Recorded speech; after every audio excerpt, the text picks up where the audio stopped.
Hey guys, tonight we're taking the warm, flaky bite into one of the worst career decisions you could make in Tudor England, becoming a pie baker. The smell of lard is thick in the air, and it's not even the good kind, it's the did something. Die in here kind.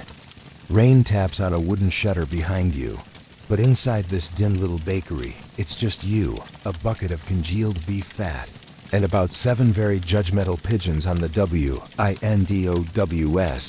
ILL. This isn't the fun kind of baking. You're not surrounded by lemon zest and helpful grandmothers humming.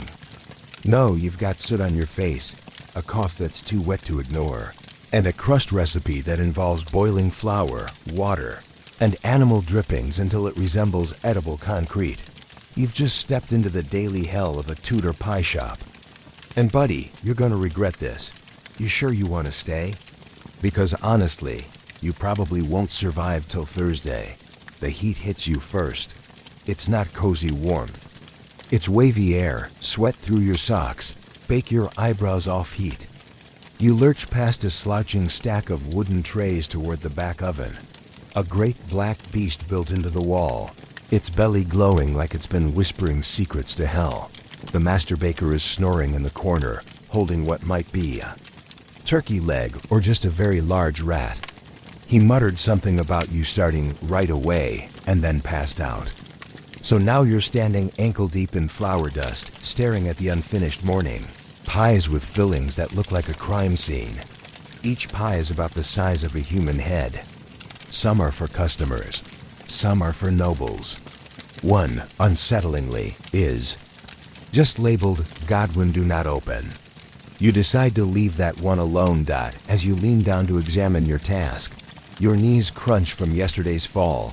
The bakery floor is a slippery horror of drippings and bone fragments. Your job? Seal and shape. Use your thumbs to press the crust closed around whatever's inside. And what's inside? You don't want to know. The smell tells you it's meat. The color tells you it's old meat. You find what might be a squirrel foot or a small shoe, but hay meat is meat. At least that's what your predecessor mumbled before he vanished. Pie in Tudor England wasn't about taste. It was about preservation. The crust, called a coffin, wasn't meant to be eaten. It was a hard, bland sarcophagus to keep the funky filling from leaking into the pantry. They weren't feeding the family, they were trapping smells. It's less meal and more meat prison. You sigh and begin to pinch shut the jagged edges of a venison pie, already drying out in the smoky air. The dough is gritty, like it's holding a grudge. Your fingers are red and raw. Someone coughs behind you. You spin. No one there. Just the big cat, Marmalade, blinking from the flour sack pile. He's missing one ear and possibly a soul. Legend says he once survived a fall into the eel vat. You don't ask. Faster, the master baker growls in his sleep, which is impressive, considering he's drooling. The Lord's pies won't bake themselves. You hear the thud of boots outside the meat delivery. The boy stomps in, cheeks flushed, carrying a dripping sack that smells like guilt and desperation. Boar? You ask. Mostly, he grins. Could be possum. You dump it into the prepping bowl anyway. The line between ingredients and accidents is blurry around here. As you roll out the next crust, you start humming to yourself. Not because you're happy, because if you don't, the silence gets weird, like it's listening. Like something in the Godwin pie is shifting. And did someone just whisper, time? Anyway, you keep working. Your hands are crusted with dried fat. The flour in your lungs makes you cough, but you're learning to hide it. Coughing is suspicious these days. Too much of it, and people assume you've got plague. You glance at the corner where the last boy stood, coughing just 3 days ago. There's a new barrel on top of the spot now. Neat. It's nearly midday when a nobleman's footman stomps in, sneering. He waves a list. Her ladyship desires 6 swan pies by sunset. You blink. We have pigeons. He tosses you a coin. Pouch and leaves. Your eye twitches. This is your life now. You bake whatever nightmare the rich request. Swan pies, peacock pastries, lark pudding wrapped in saffron jelly. No one eats the crust. They just peel it off, admire the pattern, and make a toast to the queen. You tried once to suggest a simple apple tart. You still have the bruised dot as you drag the swan carcasses from the alley barrel. You wonder if this is what dreams smell like. Probably not. Dreams likely don't include bloated feathers and pus-filled foot boils. But still, you shape the pies. You fold the necks in gracefully, brush the feathers for display, and burn the inside just enough so the meat stops twitching. You learn tricks. Tiny, grotesque tricks. You learn to whistle the plague tune without realizing. You learn to ignore the whispers from the pantry that sound like your name. You learn to never open the Godwin pie, because one baker did, and no one saw him again. Some say he's still in there. Others say it wasn't a pie at all. Either way, you're not touching it. Outside, the church bell rings for noon. Your crusts are cracking. Your eyes burn from smoke. Your stomach growls for something edible, but all you have is a piece of turnip bread with an ant in it. You eat it anyway. Ants are protein. By sundown, your fingers are blistered. The nobleman returns, inspects the pies, and gives a single nod. You don't get a thank you. You never do. You're back in your cot an hour later, straw poking your ribs, and you stare at the ceiling. Somewhere, someone drops a tray. Somewhere, marmalade is howling. Somewhere, the Godwin pie makes a thump, but you're still here. Still breathing. Tomorrow, you get to make kidney tarts. A historian once said Tudor pie baking was a noble craft of subtle complexity. Another said it was a barely legal form of food-based torment. No one's sure which was right. They're still arguing about it. Actually, you drift off to sleep, wondering if you'll ever smell clean again. You won't. You wake up to the smell of smoke and something ... sweet. No, wait. That's just last night's swan pie leaking sugar glaze onto the coals. You forgot Lady Wenshire demanded hers with a hint of fruit. There's a reason nobody puts pears. In poultry, now your hair smells like burnt jam and bird guts. Again, before your feet even hit the icy floorboards, the baker is yelling. Something about rot and noble standards and how yesterday's deer haunch has gone green. You shuffle into the kitchen and he tosses you a cloth that was probably white once, but now looks like it's been used to mop up a battlefield. Today's lesson is about meat. Specifically, the kind you shouldn't eat, which, unfortunately, is most of it. You tug open the meat sack from the morning delivery and recoil. The scent is what you'd get if you left ground beef inside a sweaty boot, then buried that in a turnip field for a week. Welcome to Tudor meat management, if it isn't. Crawling, it's cooking. You poke what's allegedly pork with a wooden spoon. It wiggles. Definitely not from the heat. Scrape off the bad bits, your master grunts. You raise an eyebrow. All of it looks bad. Well then scrape all of it, he snaps. And so you do. Rotten meat in Tudor England was practically a food group. Without refrigeration, everything spoiled fast. But that didn't stop customers, especially the rich, from demanding exotic meat pies as symbols of wealth. You're told today you'll be preparing a boar and berry banquet pie for a duke. The catch? The boar is not quite here. Instead, you receive a substitute from the alley supplier, a slab of grayish muscle that might once have been wild pig, or a really muscular cat. You rinse it in ale, douse it in vinegar, and rub it with every spice you can find: pepper, cloves, even dried lavender. The scent still lingers beneath it all, like a bad secret under perfume. A fun fact no one told you. Many Tudor bakers use spices not for taste, but to mask decay. Cinnamon wasn't festive. It was tactical. The joke among the apprentices is, if it smells like Christmas, it's probably June meat. You've heard stories of nobles gorging on meat pies, their servants vomiting discreetly behind curtains, And cooks getting thrown into the Thames when the prince's pie gave him the sweats. A real story, or maybe a myth. Historians still argue tells of a London baker who served a goose pie at a wedding. The goose had been found in a river, long dead. They plucked it, glazed it, baked it into a crust shaped like a ship. The guests were impressed, until half of them couldn't walk the next day. You whisper a little prayer to Saint Honor, patron saint of bakers, as you slide the mystery meat into its dough coffin. Suddenly, the bell over the bakery door rings. The delivery boy bolts in. Pale-faced, they want a royal sampler for the palace banquet. He pants. You blink. As in the palace? Aye, Queen Elizabeth's court. You've been picked. There's a beat of stunned silence. Even the fire seems to pause. The master chuckles darkly. Guess we'll see if you're worth your weight in offal. You spend the next hour arranging grotesque little mini pies on a wooden tray, pheasant in one, lamb in another, and something you refuse to name in the third. Each is topped with ornate crust art, crowns, roses, a lion biting a fish. You're told it's symbolic. You just hope it's not incriminating. The stakes are higher now. This isn't just about taste, it's about politics. The wrong filling could be interpreted as mockery. Too spicy? Treason. Too bland? Insult. Too lumpy? Witchcraft, maybe. You barely finish the tray before the royal courier arrives, cloaked in crimson and looking like he hasn't smiled since the last execution. He inspects the pies, sniffs once, and leaves without a word. You don't breathe for a full minute. The master lets out a long exhale. We'll know tomorrow if we live. You nod. It's unclear if he's joking.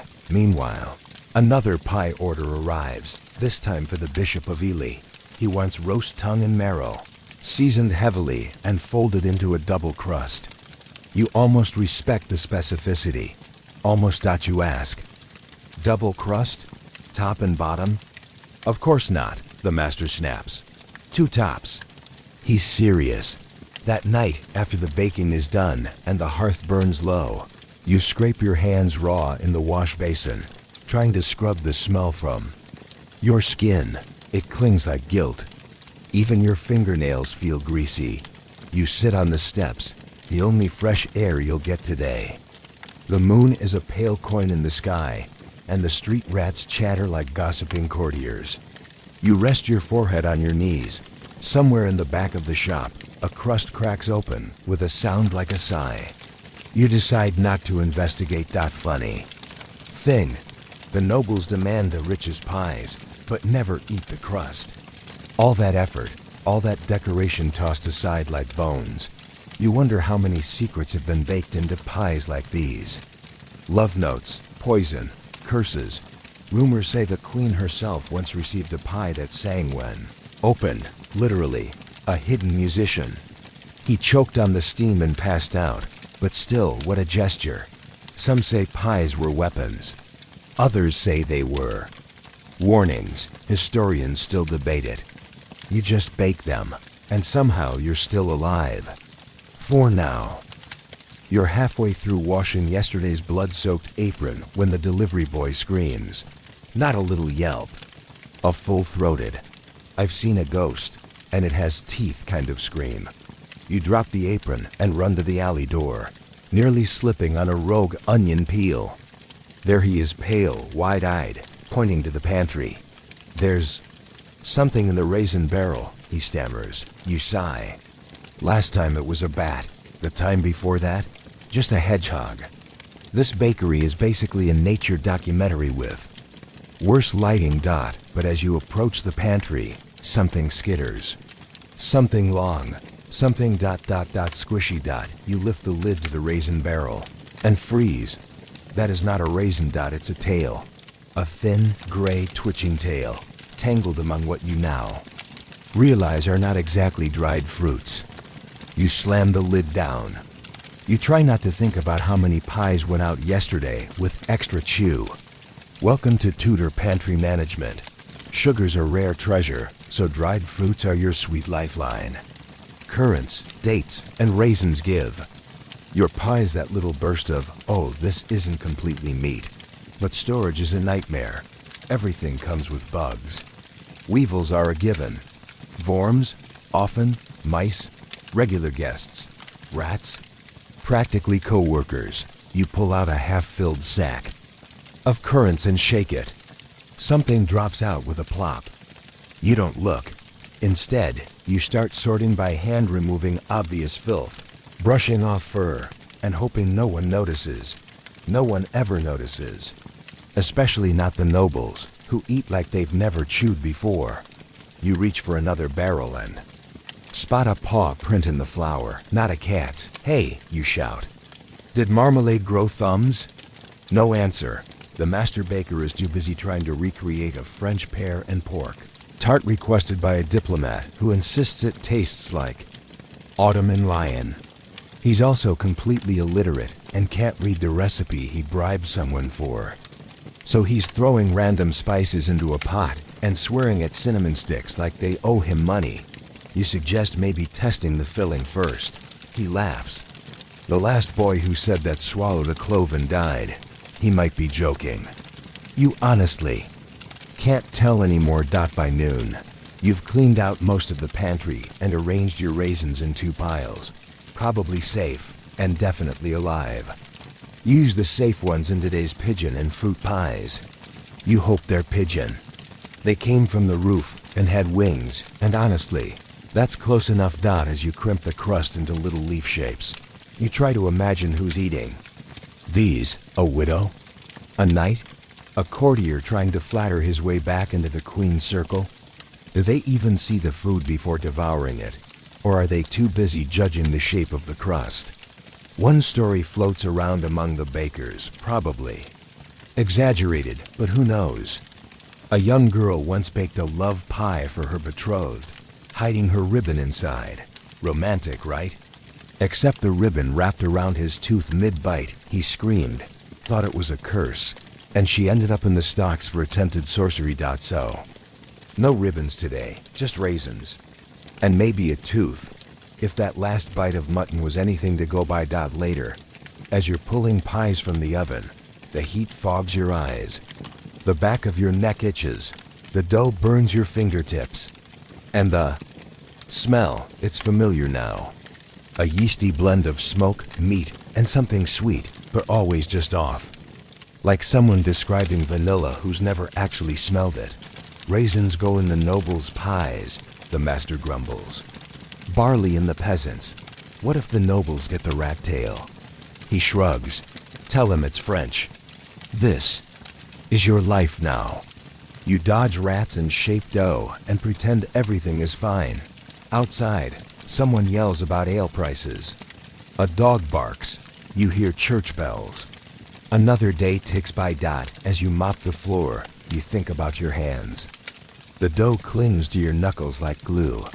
There's a burn blister from the oven rim, a flour rash creeping up your wrists, and a suspicious black spot you really hope isn't the plague. Some say rat tails bring good luck.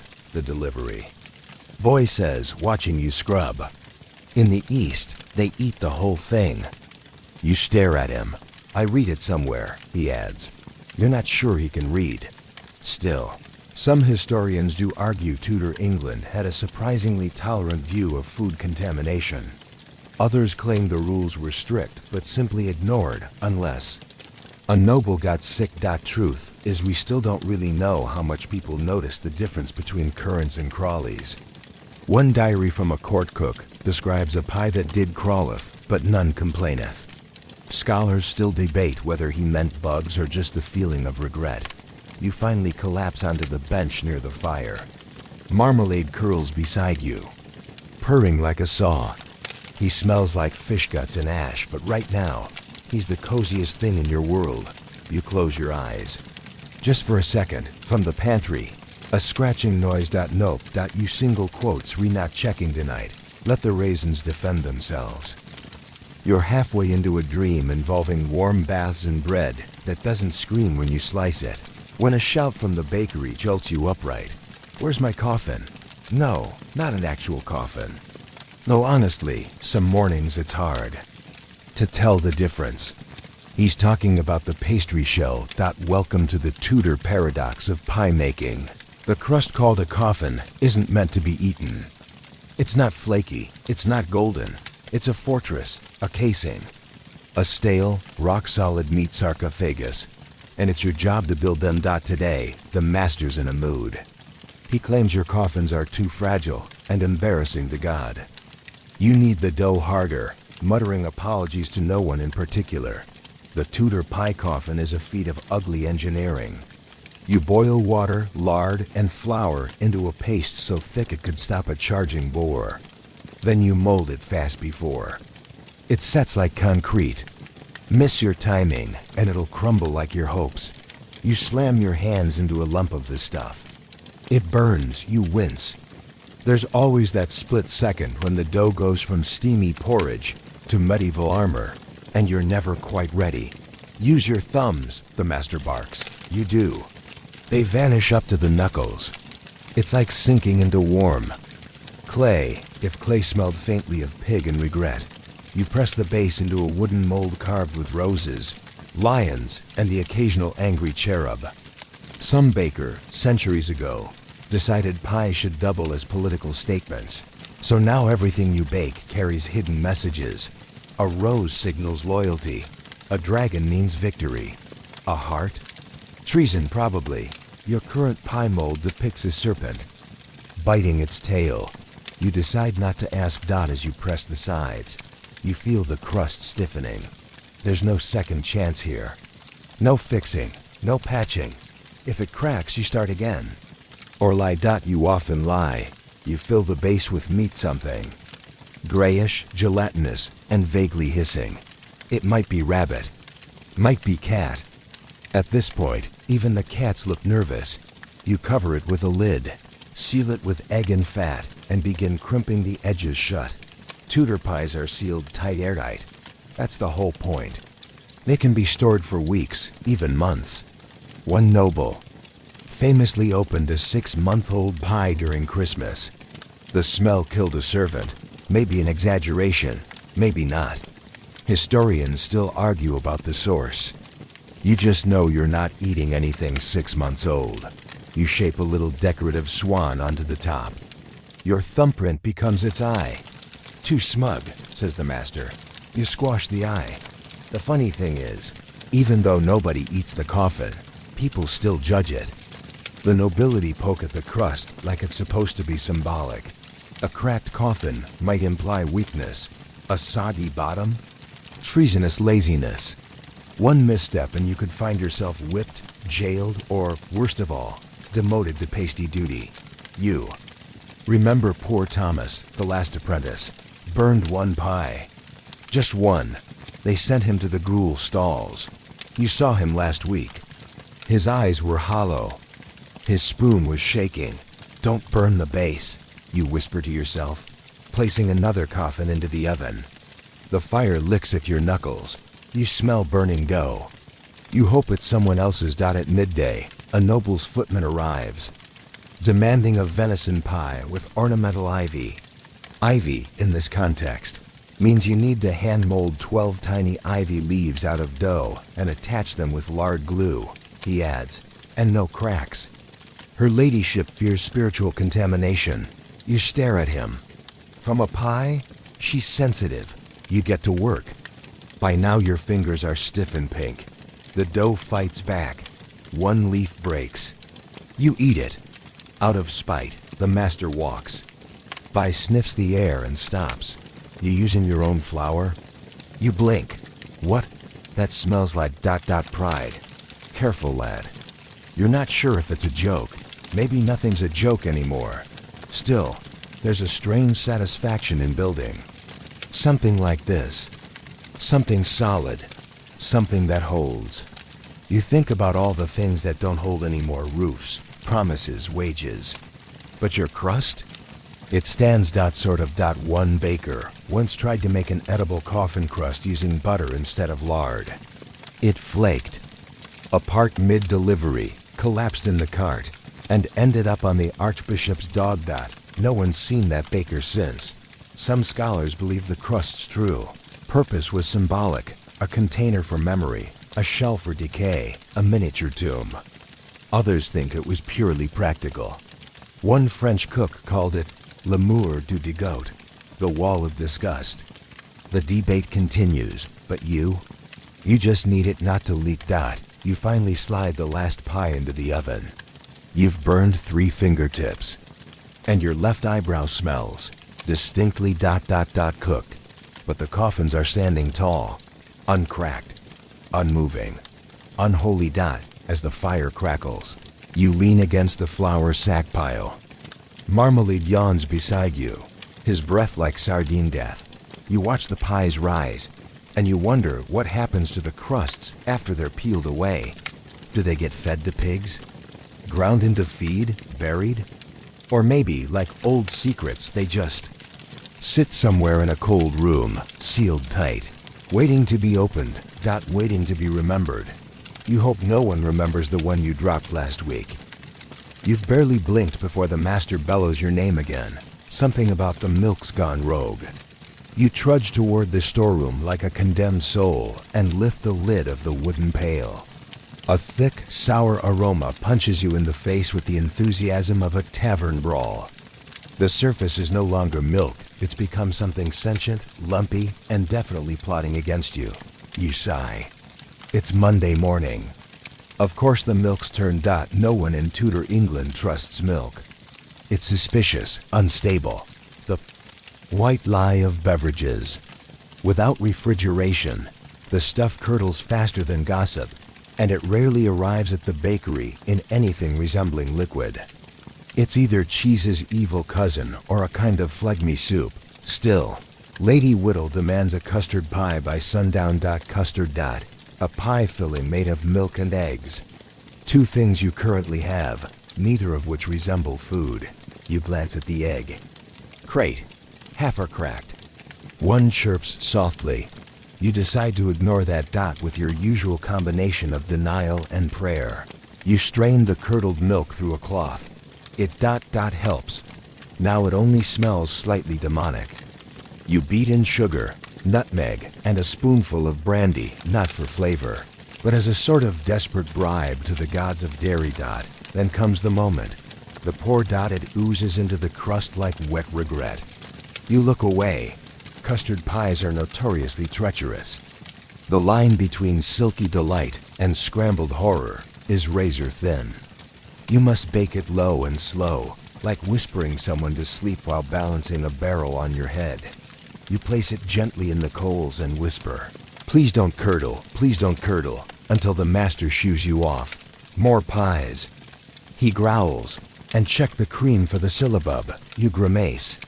Syllabub is one of those foods that sounds poetic, but is basically whipped cream that got drunk.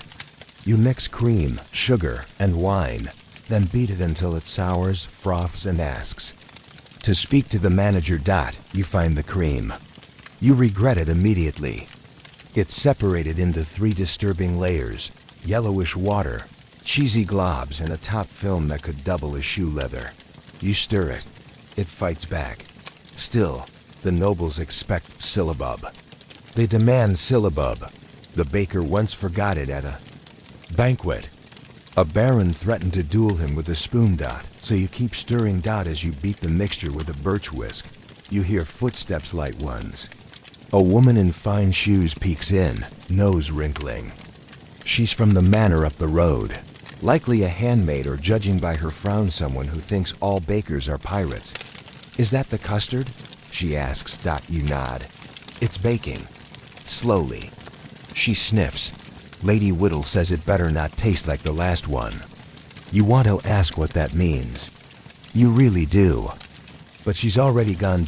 So instead, you kneel before the oven like a monk before a shrine, watching the custard wobble. You whisper to it. You compliment it. You offer it a tiny apology for your life choices. Meanwhile, the milk bucket continues to bubble in the background like it's trying to evolve.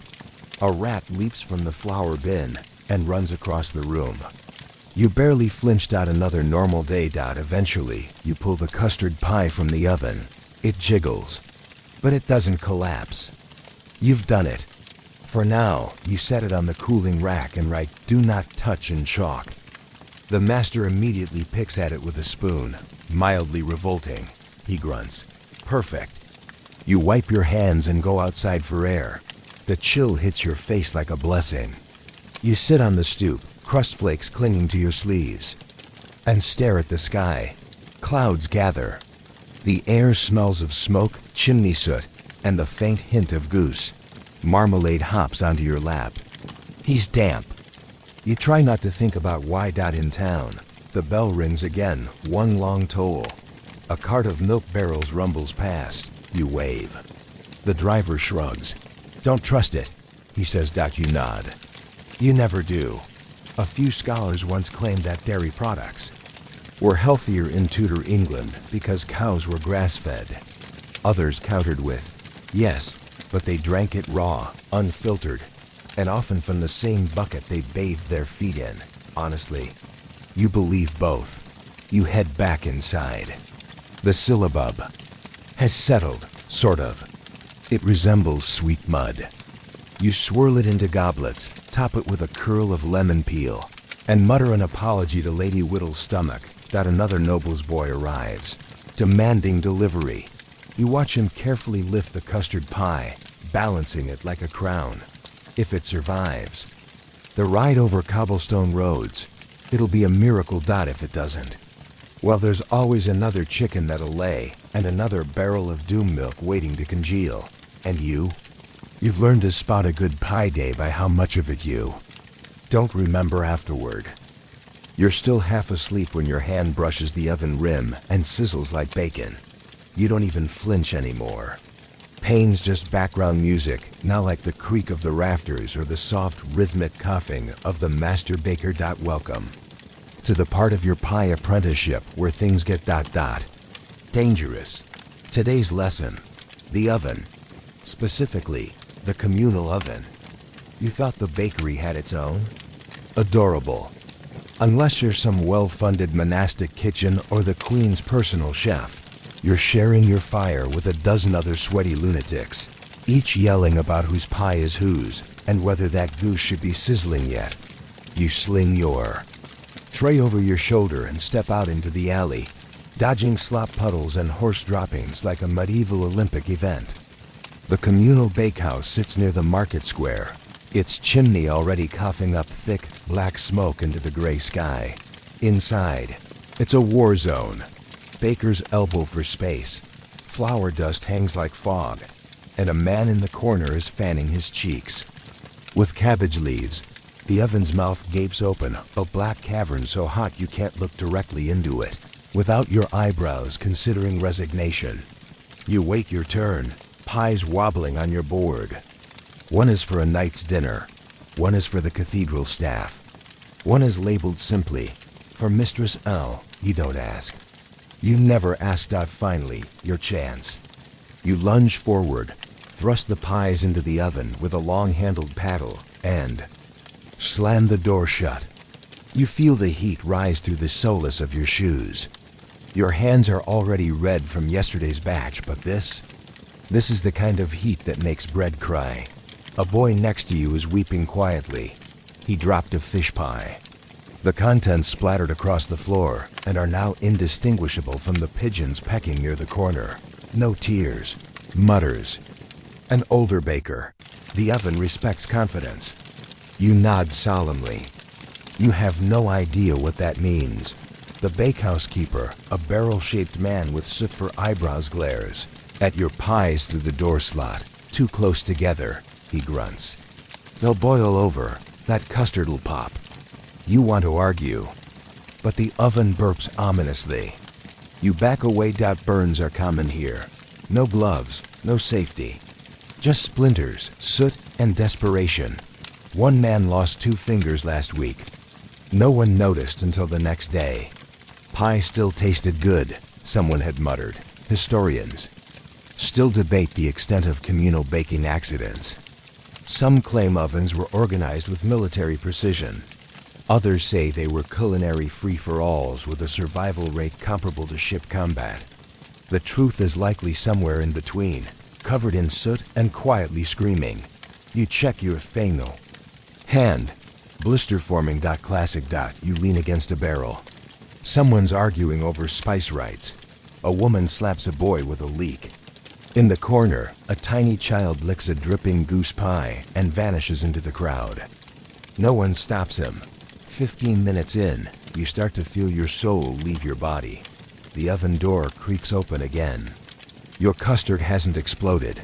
Miracles do happen. You retrieve your pies with surgical focus. Slow, steady, don't drop, don't. Cry. As you carry them back through the square, someone yells, "Oi, that one's mine." You don't stop. It might have been his. You don't care. Back in the bakery, you exhale and set the tray down. Your arms tremble. The master peers at your work. "No cracks," he says. A pause. "Did you remember the egg wash?" You stare. No. He sighs long and low. "It's always the egg wash, no matter." He grabs a brush, slaps on a last-minute glaze, and sticks the pies back in for a flash bake. The oven flares again, and you swear it whispers something. Unholy, you sit on a barrel and examine your hand. The burn's manageable. You'll probably keep the skin. Probably. Marmalade jumps up beside you. He sniffs your sleeve and walks off. You take that as a compliment. Sometimes you wonder what else you could have done with your life. Something cool. Something safe. Glassblower? Butcher? Grave digger? Then you remember, all of those involve heat, knives, or ghosts. So maybe you chose the least awful option. As you mop the sweat from your brow. The master mutters, "At least you didn't drop it this time." A victory. You smile. He frowns. "Why are you smiling? This is a bakery." Fair. Enough. The first thing you notice is that the bakery is eerily quiet. No shouting. No coughing. No one insulting your pie crusts. Just you. And a pie. Sitting on the table. A massive one. Decorated with twisted roses and gilded edges. Like someone tried to propose marriage through pastry. You approach cautiously. There's a ribbon on it. Deep green. Expensive. Tied to a scroll, you squint at the writing. It's a request. Actually, no. It's a command. Deliver to Her Majesty's court. By dusk.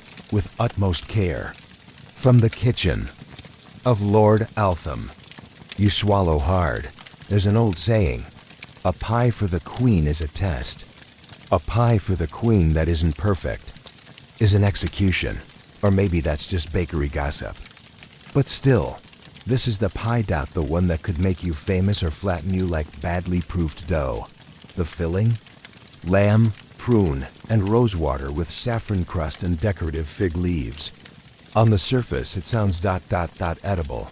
Even fancy. The problem? Lord Altham has a reputation. Last year, he sent a pie to the Queen with a tiny sculpture of the Armada sinking clever. Symbolic and deeply offensive to the Spanish ambassador seated beside her. That baker ended up as a chimney sweep in Dover. You pick up the knife to check the pie's firmness. The master slaps your hand away. "We do not cut into royal pies." You nod, of course.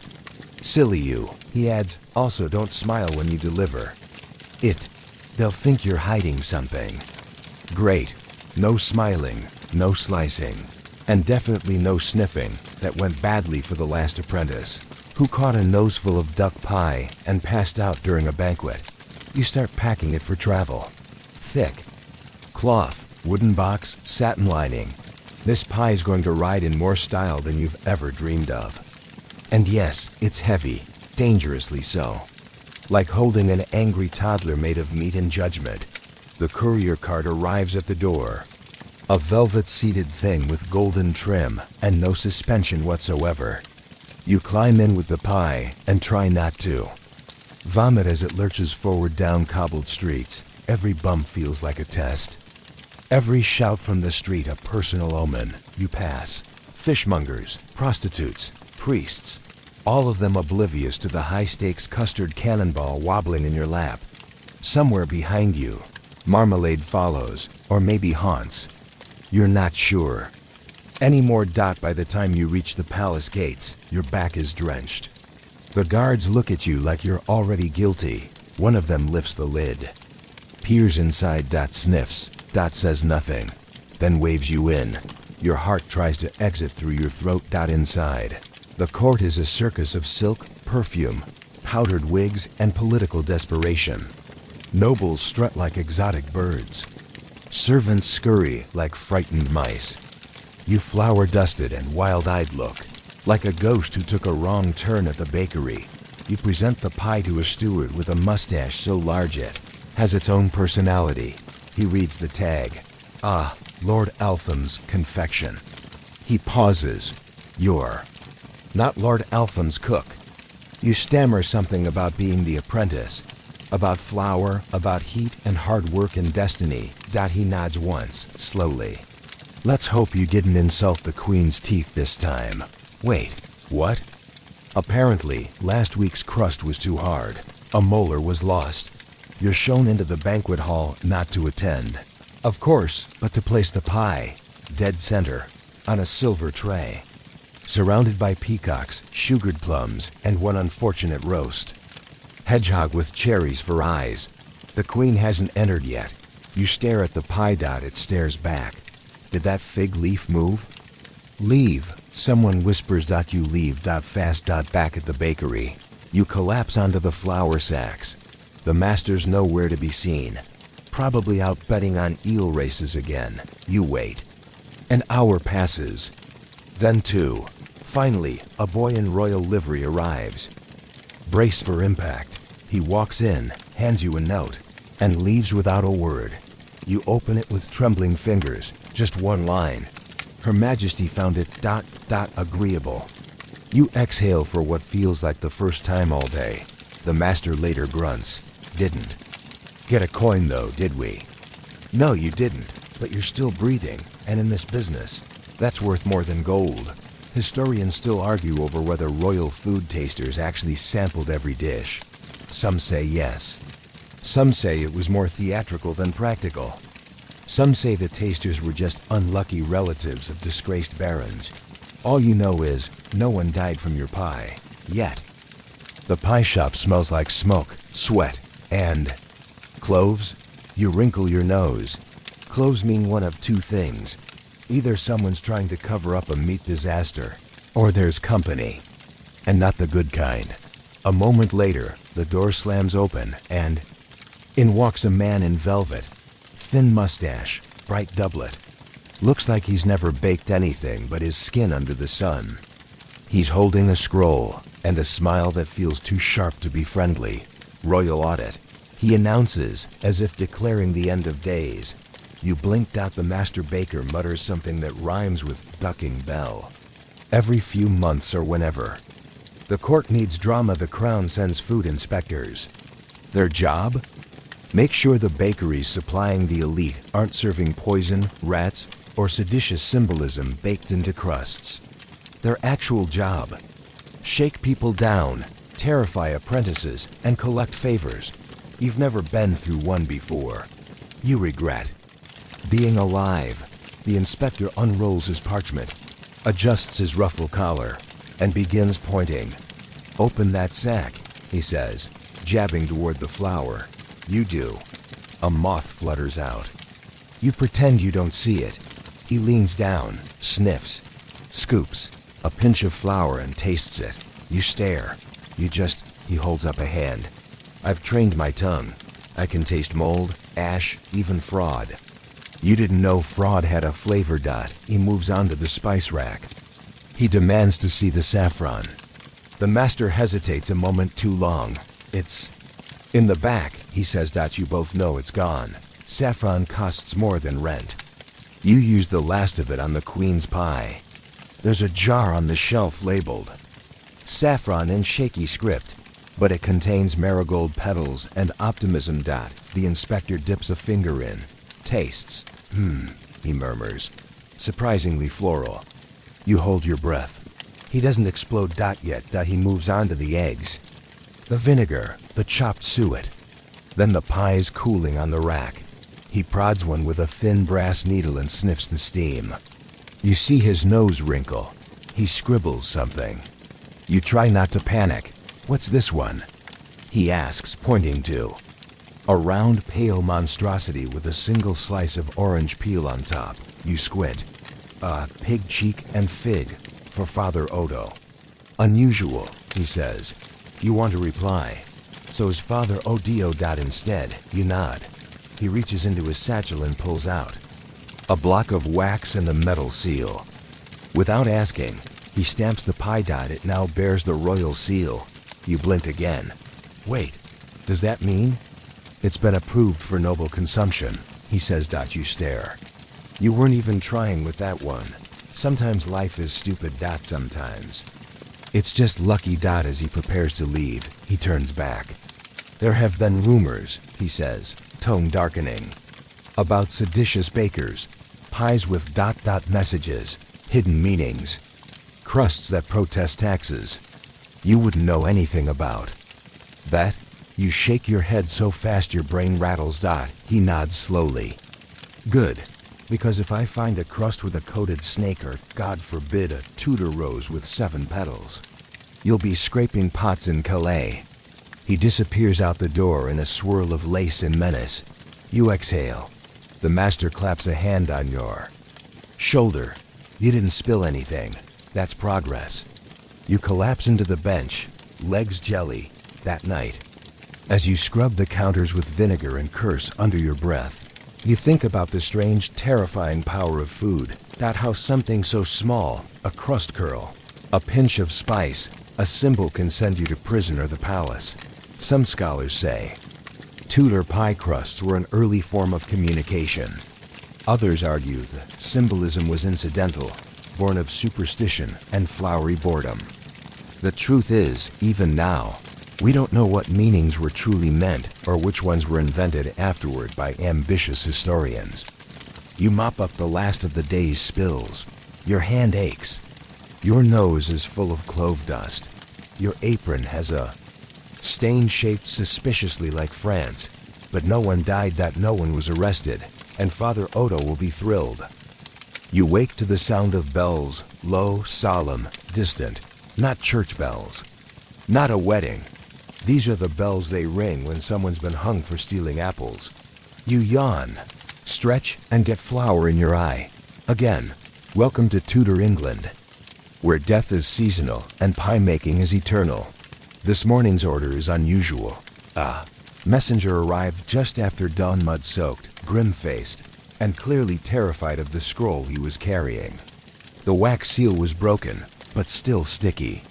The parchment read, "A funerary pie is required. For Lord Wexley. Within the hour." You reread it. "Funerary pie," you say aloud. That's a thing now? The master doesn't look up from his carving knife. Was always a thing, just usually for kings, or people rich enough to pretend they were. Apparently, when nobles die, they want to be remembered with style. They get eulogies, prayers, and if they're extra self-absorbed, food in their image. Literally, a pie shaped like their face, or their house crest, or sometimes their favorite hunting dog. You've never made one before. You wish you could. Keep it that way. Still, work is work. The filling is straightforward enough. Pigeon, dates, bone marrow, and wild herbs. Not because it tastes good, but because it looks rich. The crust is darker than usual, dyed with burnt sugar and port. You roll it out, heavy and firm, like clay under pressure. Now comes the awful part, the decoration. Lord Wexley, as described by the messenger, had a noble brow, a sword-shaped chin, and a nose like an eagle in mourning. So, a rectangle? You try your best. Sculpting a face from pastry is less art and more accident. One cheek caves in.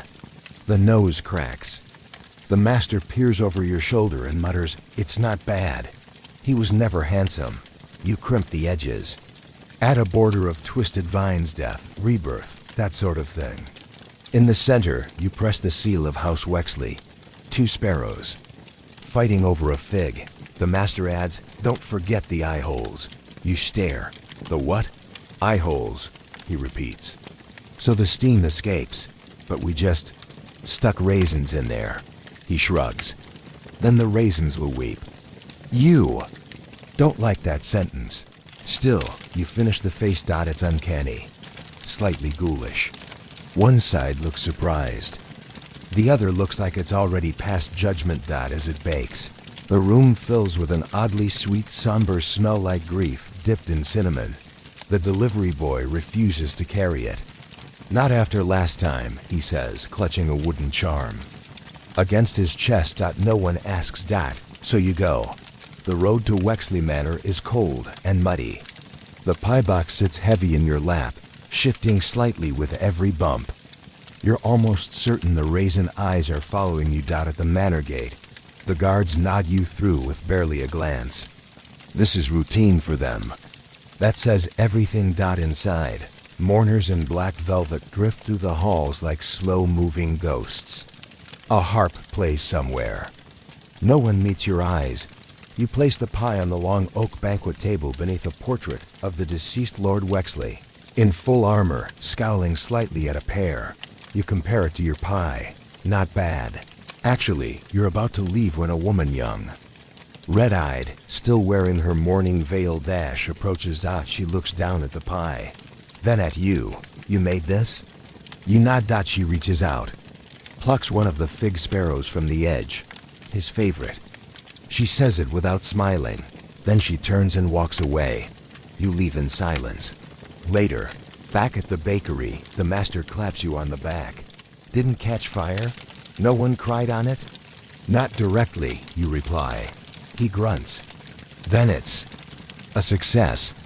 You wash your hands, scrub your fingernails.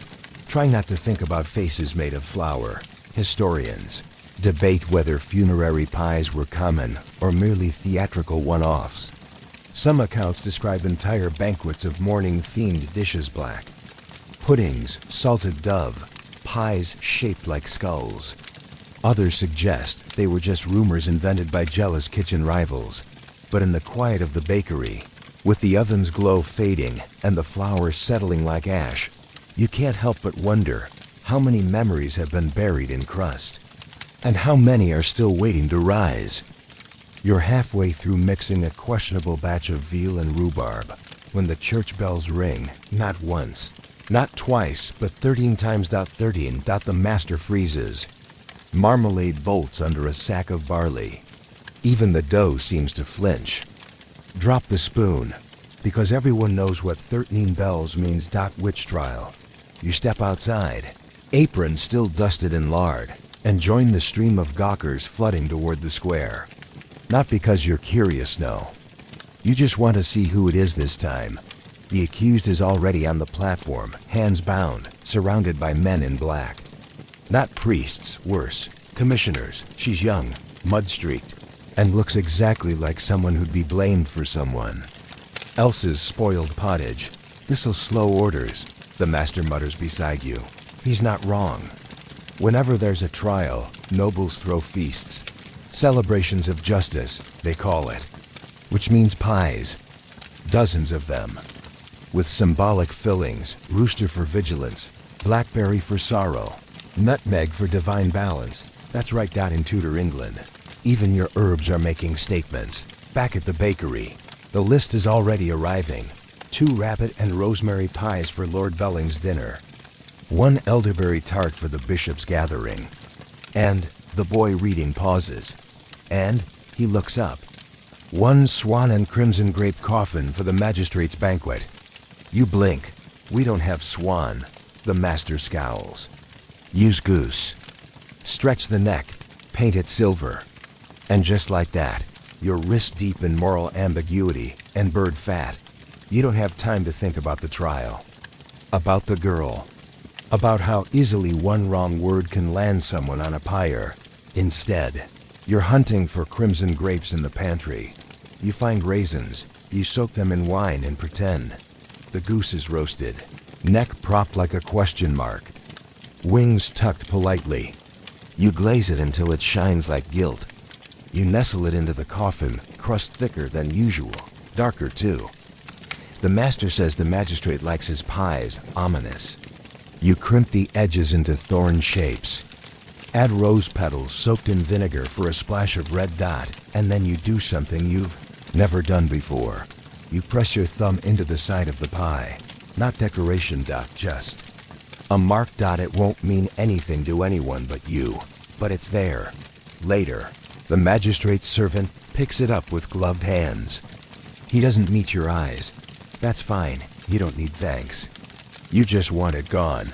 That night, the bells ring again. 3 times. Verdict. You lie in your cot, staring at the ceiling, listening to the wind rattle the shutters. Some say witch. Trials were about justice. Others say they were theater. A way to scare people into silence. A ritual as much as a ruling. Some scholars believe pies played a symbolic role offered as appeasement or as part of purification feasts. Others scoff. It was just food, they argue. Flour and filling. But you've seen too much to believe it's just food. Food has power. To comfort, to conceal, to condemn. The next day, Lord Belling's boy returns the pie tray. Clean. I didn't eat the eyes, he says. Too wet. You nod. Behind you, the master is already preparing more dough. As if nothing happened. As if a pie never sat beneath the shadow of a scaffold. You wipe your hands and begin again. You're ankle deep in spoiled barley when the door creaks open and a stranger steps into the bakery. Not a noble, not a servant, not even a thief, a printer. You can tell by the ink stains on his fingers, the satchel slung over one shoulder, and the way he squints, as if he spent too long reading things no one else dares to. Looking for the pie apprentice, he says. You raise a flour-dusted hand. He nods. They say you bake with detail. You blink. Thanks, he grins. I've got an offer. Ever heard of a penny tract? Of course you have. Everyone has. Printed pamphlets sold for a penny, usually about saints, monsters, or both. Lurid. Tales of witches birthing toads, bakers turned to wolves, priests struck by lightning mid-sermon. Not exactly bedtime reading. Unless you're you. Well, the printer continues. I'm launching a new series, Crimes and Crusts. You stare. He leans closer. True stories, or almost true. All about food, murder, and monarchy. And I want you to bake the exhibits. Pies that tell the story. You consider this. You want me to bake murder pies. Exactly. You glance at the master. He's asleep, mouth open, one foot twitching like he's dreaming about cheese. Fine, you say. But we keep the names fake, the printer grins. Naturally. So begins your career in underground edible journalism. The first story? A cook poisoned a duke with pie laced in deadly monkshood. The case was never solved. The pie, allegedly, had a cross pattern scored into the lid. You bake it as described: venison filling, black pepper crust, one subtle cross on top. At the printer's request, you make the crust extra dark, brushing it with burnt sugar. He photographs it. You didn't even know that was possible. Then he sells the pamphlet by the dockside. By morning, everyone's talking about it. A few days later, another request, this time the pie of sorrows. A woman allegedly fed her tears into a gooseberry, tart to curse her unfaithful husband. You try to replicate it by soaking dried berries in vinegar and crushed sage. The result is unpleasantly emotional. It sells out in an hour. Soon, you're baking twice. Once for nobles, once for whispers. Your secret pies have hidden meanings, twisted ingredients, and names like the Cardinal's Folly or the Marzipan Widow. You don't sign them, but people begin to notice the crust. Your crust. The way it folds just slightly at the edges, like someone whispering into flour. You're not the first. History is full of secret. Bakers, people who used pastry not just to feed, but to speak, to mock, to warn. Some scholars believe rebellion once began in a bakery, with a crust shaped like a lion with its tongue bitten off. Others say that's nonsense. You think it's probably both. The printer returns one night, this time with a sealed Envelope, this one's special, he says. A pie for the Queen's spymaster. He collects ... strange things. You raise an eyebrow. Strange how? He once stuffed a chicken with gold coins. You sigh. And what does he want? The printer shrugs. He didn't say just left this. The envelope contains a riddle. You read it twice, then start gathering ingredients. Quince, nutmeg, raw onion, and 2 tiny green apples. You have no idea what it means, but you bake it anyway. When the courier comes, you hand it off without a word. You don't sleep well that night. The next morning, a coin is left on the counter. A real one. Silver. No note. No comment. Just a quiet kind of approval.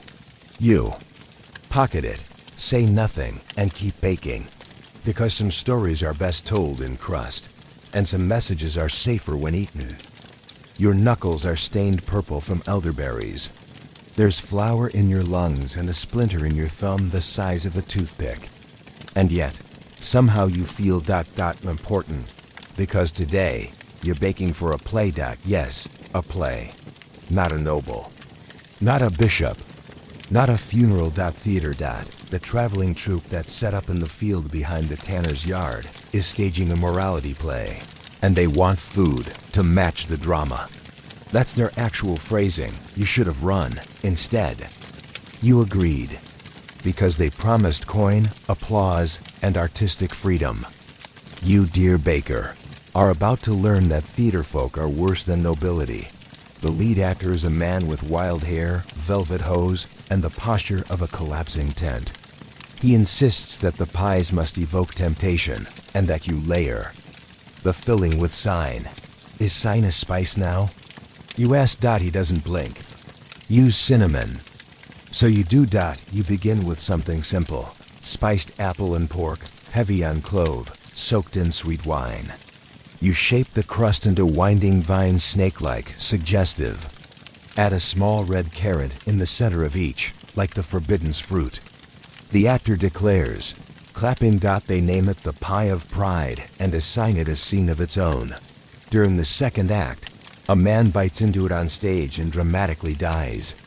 Allegory, apparently, but it doesn't stop there. Next, they want a pie of greed. This one must be filled with too much. You oblige mincemeat, dried cherries, figs, and 3 kinds of bird. You shape the crust into coin patterns and brush it with egg yolk until it gleams like polished brass. Then they ask for envy. That's leek and veal. Bitter herbs, thin crust. No decoration. The pie should look at the other pies, the playwright says, and feel inadequate. You've never hated your job more, but you can't stop. The actors are ecstatic. The play is a sensation. People begin to come just for the pies. They cheer when lust arrives, pear and blue cheese in a soft, open-faced tart. They gasp at raff pigeon and pepper. So spicy the actor coughs for real. And gluttony? Oh, gluttony is 4 layers deep. Meat, fruit, sugar, more meat. The pie itself nearly collapses on stage. Someone faints. You start being called the morality crust. Not to your face, but you hear it. A few nights in, a noble arrives in disguise. He buys all 7 sins, eats them in order, leaves laughing. The next day, he sends you a letter, delightfully sinful. My priest was furious. Enclosed, coin. And so begins your new sideline, private sin pies. You bake them discreetly. Sometimes as gifts, sometimes as dares. One man even asks for all 7 sins in a single pie. You try. It's hideous. You call it the human condition. And charge double. Some historians argue that theater and cuisine were never truly separate in Tudor England. That food served during plays, especially morality tales, carried as much meaning as the dialogue. Others think that's giving actors far too much credit.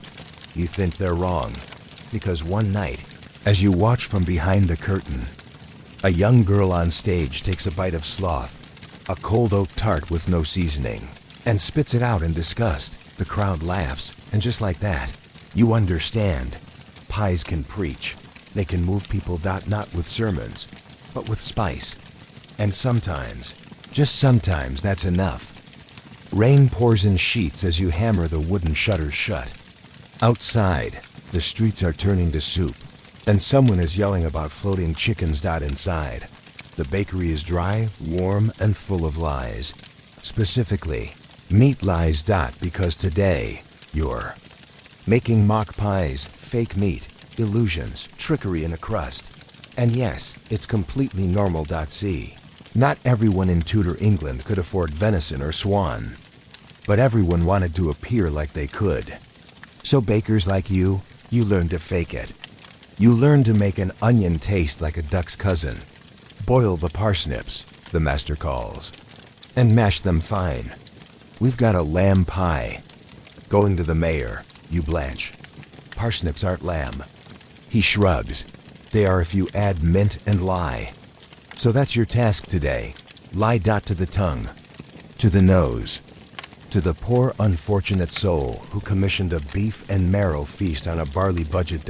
You begin with a base: boiled oats, chopped mushrooms, and vinegar-soaked breadcrumbs.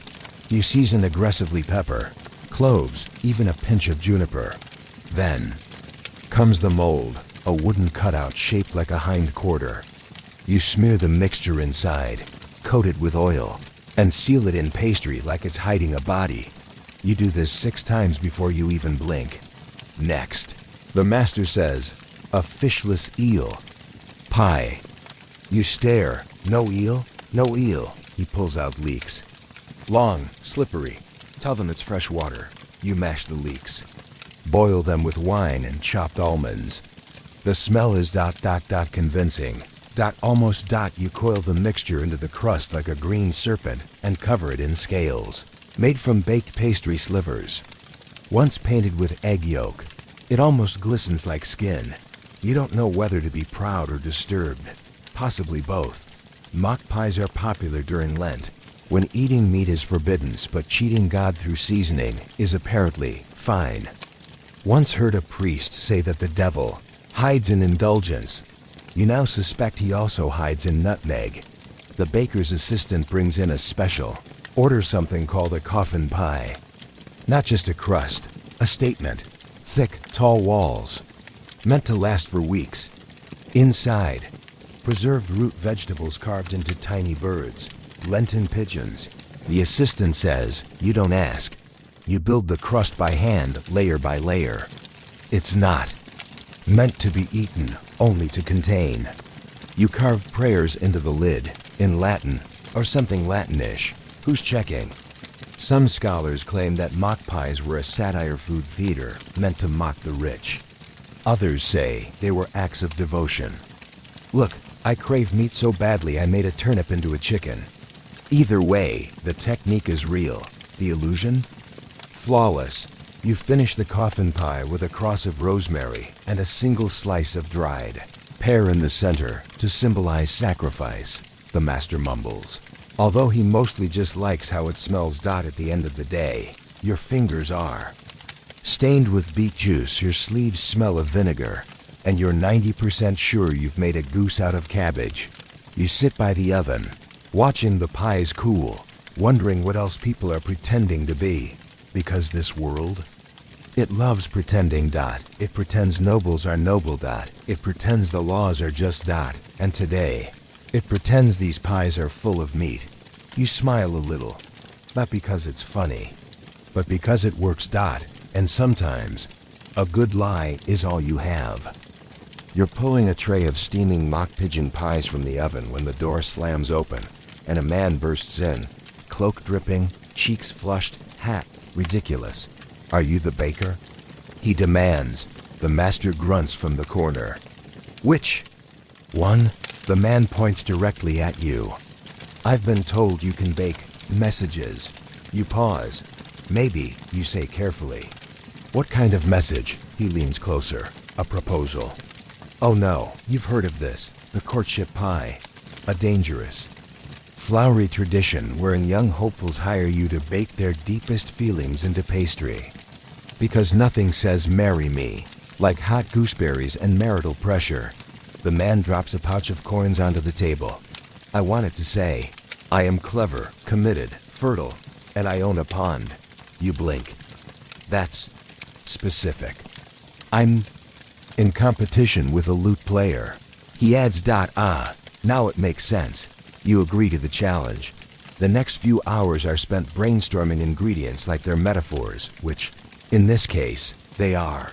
Fertility, figs and almonds. Commitment, a braided crust symbol of union. Cleverness, you hide a tiny written message inside, carved into a beet slice, soaked in lemon to make the letters rise. She only see it if she's the sort who explores her pie.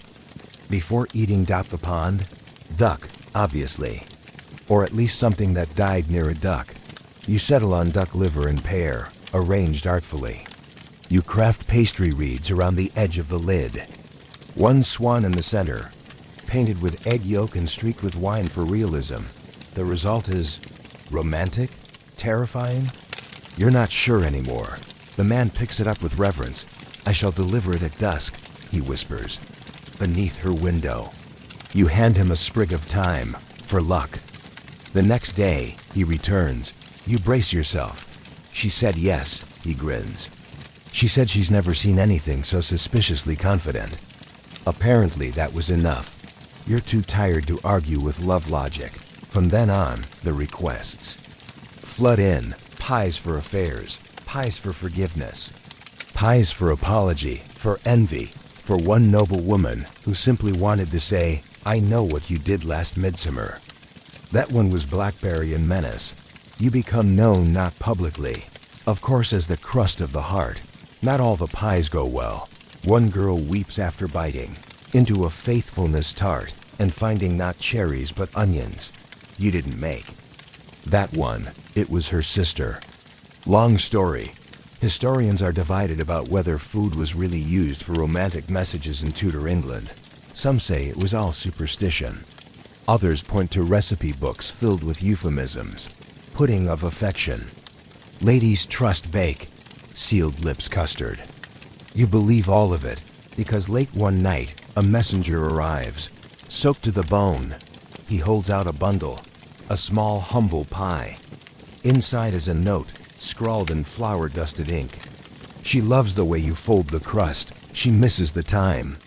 You don't ask who it's from.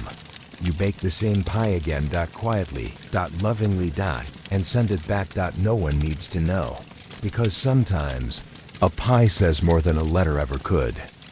It begins with a smell, not the usual comforting perfume of yeast and spice, but something sharp, acrid, a scent that clings to your nose hairs and whispers, you shouldn't be breathing this. You whirl around, smoke curls under the door, the ovens, roaring hotter than you've ever seen it, flames licking the stone like it's starving. You sprint to shut the iron grate, hands wrapped in cloth, and yank it closed with a grunt. Someone yells outside. You stumble into the street. The sky glows orange, not from sunset, but from the bakery across the road. The rival bakery. The one run by the three brothers who once tried to poach your recipe for spice-roasted quince. And your assistant. In that order. Now, it's on fire. The roof crackles, wooden beams collapsing like burnt breadsticks. People shout. Buckets fly. The apothecary tosses a jar of vinegar into the flames, which absolutely does not help. You stand there, sooty and breathless, and whisper, please tell me this wasn't about pie. It was. Turns out, the Baker brothers had entered a citywide competition, the Royal Guild of Culinary Crafts' annual pie display. A brutal affair judged by nobility, clergy, and one woman who allegedly sniffs for lies. This year's theme? Divine. Heritage. Each baker was to present a pie representing England's sacred lineage, its holy flavor profile, its God-given hunger. The rival brothers tried to cheat. They filled a swan pie with pork, wrapped the bones in marzipan, painted it gold, claimed it was heavenly fowl sent by angels. And then it exploded. The marzipan reacted with the preserved vinegar glaze and ignited during judging. The bishop. Just in time.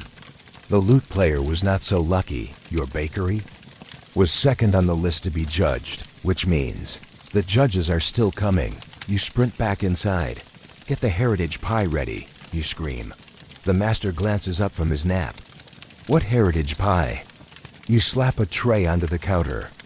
Don't have a heritage pie, but you do have ingredients.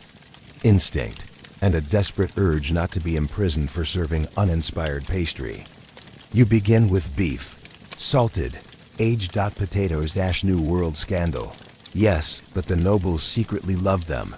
You toss in sage for old magic, rose petals for Tudor beauty, and a single apple slice, a nod to Eve, temptation, and the orchard you used to sneak into as a child. You work fast. The crust is bold, layered in the double fashion, puffed with lard and hope. You carve a Tudor rose on top, subtly curled into the shape of a crown dot. By the time the judges arrive, you are shaking. They enter. In silence, 4 of them. 1 in robes, 1 in chains. Why? 1 with a sniffing dog. 1 who takes too much pleasure in eye contact. You place the pie before them like an offering. They sniff - slice - chew - They close their eyes. You wait. You wait so long. Your knees begin to tremble. Then 1 judge nods. Once, barely. Another whispers. Balanced. The woman with the dog sighs, I don't taste ambition. I taste honor. You nearly collapse. The final judge steps forward. You, he says, staring at you with the intensity of a falcon, have remembered what many forget. You blink. What's that? That a pie, he says, is a story. And then they leave. Just like that. No metal, no parchment, no trumpet. Just silence. But 3 days later, a messenger delivers a scroll, commended by the guild for authentic expression. No prize awarded. But we noticed you. You hang it by the oven. It curls from the heat. You don't care. Some say the guild was corrupt, that no pie truly won unless it was paid for. Others say it upheld standards, preserving the art from devolving into sugar-stuffed nonsense. You think. Maybe both are true, but you also think your pie meant something. You just don't know what. And somehow, that's enough. Winter arrives like a slap from a frozen trout. The wind claws through the bakery shutters. Your breath fogs the air even indoors. The dough won't rise. The butter cracks. Your fingertips are raw, and the mice are starting to eat the recipe books. The master shrugs. They were full of errors anyway. Business slows. Nobles retreat to their country homes. The town square fills with firewood sellers and angry goats. You try to stay warm by baking non-stop meat pies, custards, whatever sells. Anything to keep the oven burning and the ghosts of hunger out. Then the order comes, not a usual one. A man in black robes enters. He's not wet, not cold, not breathing heavily. He smells like books and candle wax. He slides a folded note across the counter. For the order, 1 sole pie, no onion, no garlic, must be eaten before midnight. You read it twice. Sole pie? You ask that. The man says nothing. He pays in coins older than the kingdom. You nod, as if this makes sense. Once he leaves, the master mutters, should have charged him extra for no garlic. You've heard of soul pies, supposedly baked on All Hallows Eve, filled with spices and prayers, and given to mourners in exchange for blessings. That was decades ago. Maybe centuries. But now it's just you, a cryptic order, and a kitchen that smells like superstition. You begin with flour and beef suet. The crust is thick, solid, designed to last, to hold something in. You boil plums in red wine. Add nutmeg, mace, and black pepper. Raisins soaked in mead. Salted marrow for depth. You mix in crushed walnuts, dates, and the barest hint of clove. Not too much. You want it warm, not accusatory. And just before sealing it, you press a strip of parchment into the center of the filling. Upon it, in careful ink, you've written, to remember, to forgive, to rest. You crimp the lid. Score a spiral on top symbol of journey, or maybe digestion. Then into the oven it goes. It bakes low, slow. Hours pass. Outside, the snow begins to fall.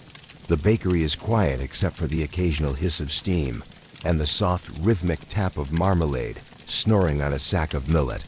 When it's done, you wrap the pie in cloth and set it on the table. At exactly midnight, the door creaks open again. Same man. No sound. He picks up the pie, nods once, and leaves. You watch the snow swirl in after him like silence wearing a disguise.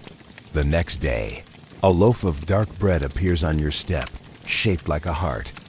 You don't eat it, but you keep it. Some say soul pies were pagan relics, meant to ferry spirits into peace through the ritual of shared food. Others claim they were just early forms of charity flavored with superstition. Yes, but no darker than a holiday pudding.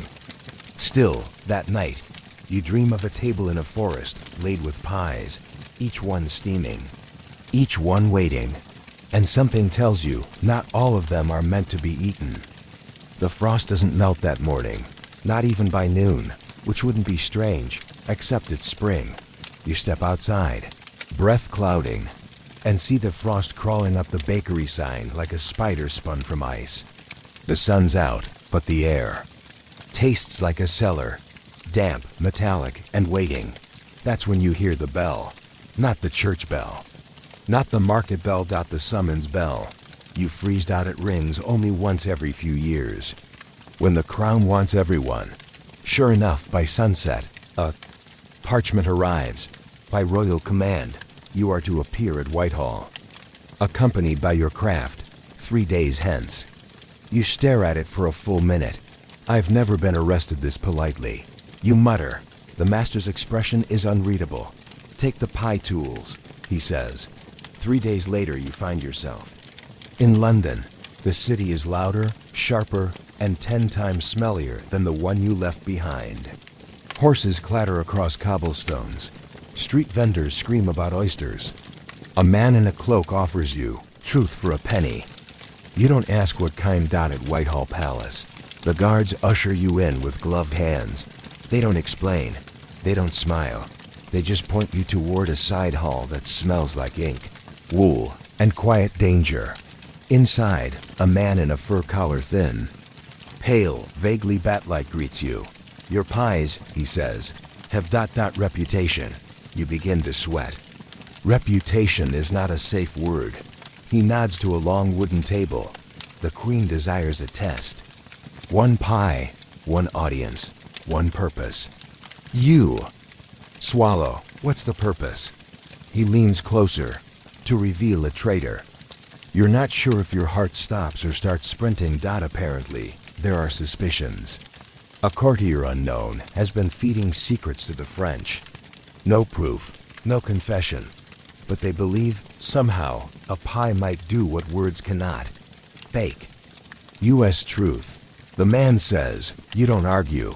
You spend the next 20 hours in a palace kitchen surrounded by copper pans, silent servants, and a window with a view of the gallows. No pressure.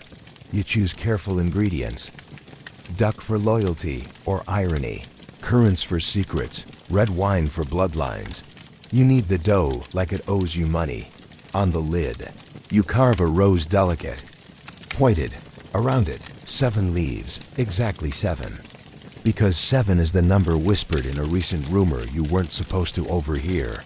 Then, hidden inside, beneath the meat and berries, a strip of parchment. On it, a single word, mirror. You don't explain. They serve the pie in the Great Hall at midnight. The Queen doesn't touch it, but her spy master does. So do 3 nobles, 2 scribes, and a man in velvet gloves who looks like he bathes in suspicion. 10 minutes pass. One of them coughs. Another shifts in their seat. Then, without warning, the man in gloves stands, pale as milk. He stares at the empty plate. At the crust, crumbs. Then at you. Double quote. How ... did you know? He's dragged out before you can answer. No one speaks. The Queen looks at you once. Only once. Then, Leaves. You are not thanked, but you're also not imprisoned, which is, by Tudor standards, the highest praise. Some scholars insist this event never happened. There is no record, they say. No traitor uncovered by pie.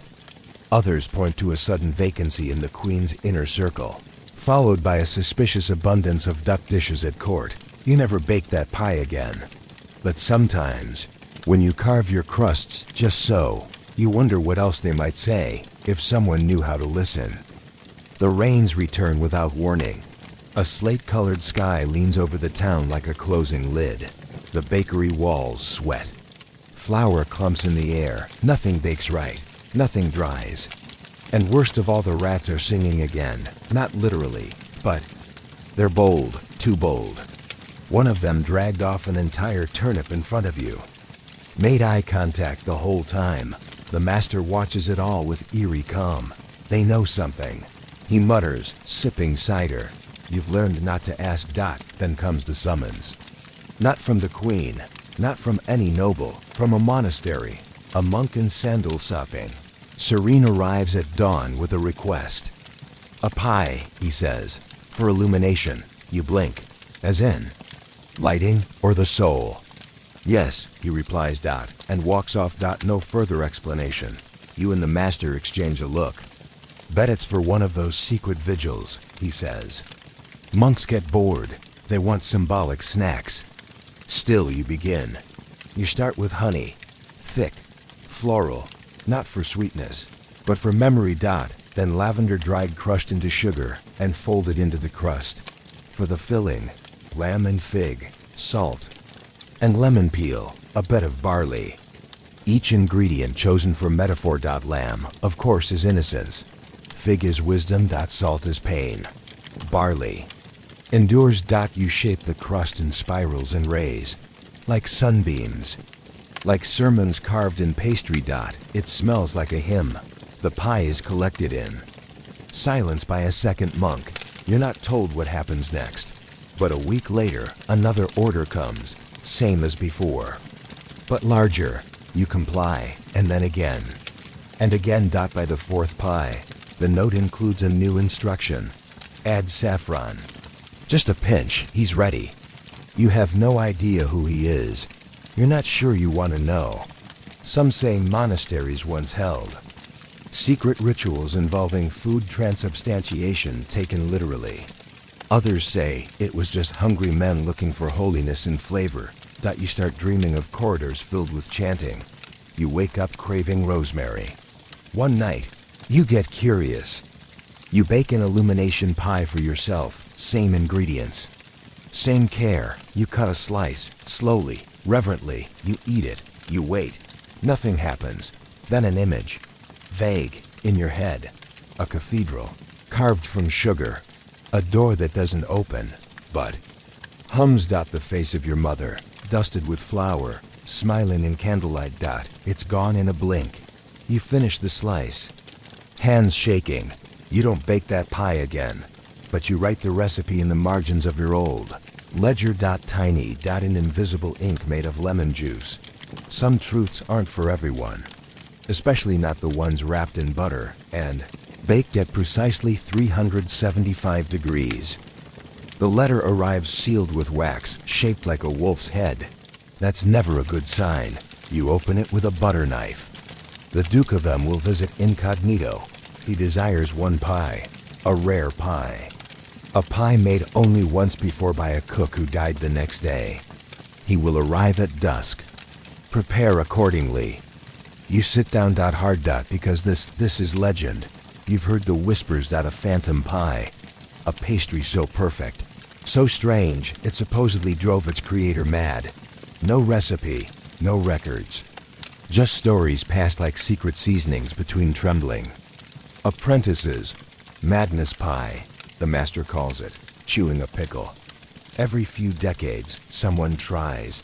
Nobody finishes. One burned his eyebrows off trying to caramelize truth. You don't laugh, because part of you believes it, and part of you wants to try. So you begin. You boil pears in white wine. Add saffron, pepper, and rosewater. Then you stew mushrooms. Yes, Mushrooms and cream, nutmeg and marrow until they taste. Like memory. You chop apples, dried plums, a hint of brine from green olives. You add something sharp like lemon and something soft like bread soaked in milk. No rules, just instinct. The crust is a puzzle, 4 layers woven inwards, each with different fats: lard, suet, butter, and finally, goose. Drippings. Smells like a riddle. You carve symbols into the lid, not letters, not pictures, shapes that feel right. A spiral, a tear, an open mouth. As it bakes, you wait. Outside, thunder. The sky turns the color of old pewter, and then he arrives. You don't see him, just the servant, pale as chalk, who collects the pie with gloved hands and nods once. The Duke never appears. But later that night, someone knocks at the back door. No one should know that door. You open it. There on the stone step is a small box. Inside, your pie tin. Clean. Polished. And on a slip of parchment, there is no second madness. But the taste was close. You reread it 3 times, then burn it. Some say the phantom pie never existed, that it was a metaphor, a baker's ghost story. Others claim it was real, an ancient formula tied to alchemy, or grief, or a flavor that could turn time sideways. You don't know what you believe. But that night, your dreams are delicious. You wake up weeping and laughing. And very, very hungry. The sky is pink when you wake, not a fiery pink. Not the kind that warns of storms or kings dying, just a soft, sleepy hue. Like the world remembered how to exhale. You rise slowly. There's no urgent order today, no secret message, no cryptic noble demanding a truth-glazed venison lie. Just morning. You stretch. You feed Marmalade, who now only eats oat crusts. Thank you very much. You stoke the oven. You crack an egg with one hand, like someone who's lived inside a kitchen long enough to become one. Then the master appears. He doesn't speak for a while. He just stands in the doorway, silhouetted against the rising light. Finally he says, "I'm leaving." You turn. "What?" He shrugs. "Time. My joints hate flour. And I think the ladle's been whispering at night." You don't ask. You don't need to, because part of you has known this was coming. You finish rolling the dough. In silence. He watches, nods, approves, in his way. By midday, he's packed. 1 sack, 2 apples, a stick of hard cheese. He leaves you the keys and a single note. Keep the oven hot. Trust the crust. You don't cry, not really. Okay, a little. You spend the rest of the day cleaning the bakery. Not just wiping, tending. Polishing the marble slab where you first learned to roll dough without breaking it. Dusting the shelf where the book of what not to do sits, still stained with plum and regret. You find old recipe scraps tucked behind a flour sack, one labeled "Pie for Joy." Another just says, "Do not bake, why would you?" You keep both. That night, you light a single candle. You bake one more pie. Simple, honest, apple, rosemary, a bit of lemon zest. You eat it warm. Alone. Happy. And as the fire dims, you lie in your cot, listening to the quiet hum of the cooling oven, the whisper of wind against old wood, the tiny, almost imperceptible sigh of Marmalade dreaming. Some historians say bakers were merely tradespeople. That flour doesn't carry meaning. That crust is just crust. But you know better. You've lived in this dough-soft world of secrets and stories, of hidden meanings beneath golden lids, of laughter folded into spice. And you've survived. Barely. Softly. Wonderfully. The oven crackles. One last time before it sleeps, you close your eyes and dream of pies that never burn. Ancient memories closed. Tonight is yours. Good night.